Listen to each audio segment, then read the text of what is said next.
Sino itong pinakamakapal ang muka na mag-asawa sa balat ng lupa, sa balat ng Pilipinas? Itong dalawang mag-asawa na ito ay sobrang kapal. O, sige, hulaan nyo kung sino yan.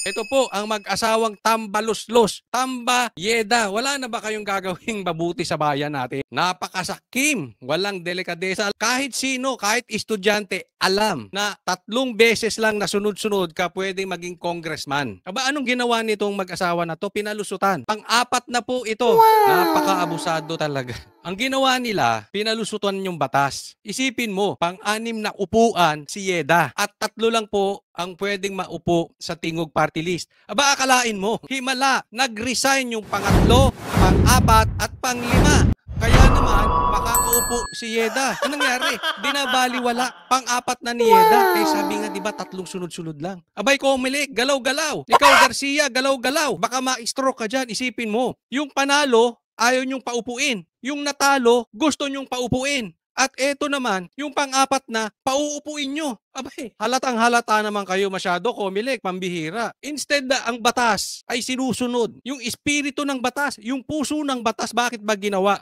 na ipinagbawal ng sunod-sunod, hindi ka pwedeng lumagpas ng 3 beses? Anong purpose nun? Bakit ba ginawa? Para hindi abusuhin ang kapangyarihan. Para hindi mamihasa. Kasi pag matagal ka dyan masyado, daig nyo pang dynasty. Kartel na kayo. Sindikato kayo. Ebe dapat imbestigahan mo yan, Garcia. Pambihira, inikutan yung batas. May purpose. Bakit po natin ginawa yan? Ebe pag Romualdez ka pala, pwede nang gawin kahit ano. Asaan ang kaluluwa na itong mag-asawa na ito? Sobrang sakim nyo sa pera. Sobrang sakim nyo sa kapangyarihan. O anong sabi dyan sa Kongreso? Na doble yung budget ngayong 2025. From 16 billion, naging 33 billion. O, ayan ba hinahabol mo, Yeda? Isipin mo sa Tingog Party List, anak mo nakaupo, asawa mo nakaupo. O, tapos ikaw, congressman ka rin. Di 3 na kayo. May pambihira. Talaga naman. Pag ikaw pa naman ay hindi nahiya sa balat mo, may something sa'yo. At pag hindi naman nagising ang mga Pilipino dito, kayo mga congressman, alam nyo namang mali yung ginagawa. Iboboto nyo pa ba yan? Susuportahan nyo pa ba maging Speaker of the House yan? Pati kayo hinawakan ng liig. Wag naman kayo magpagamit ng todo dyan. Kumuha naman kayo kahit sino na lang. Wag na yan si Romualdez.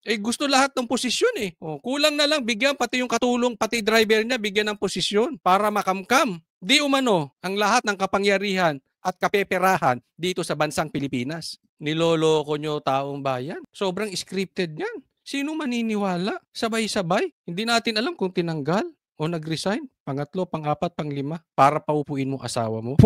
Mga ganid kayo.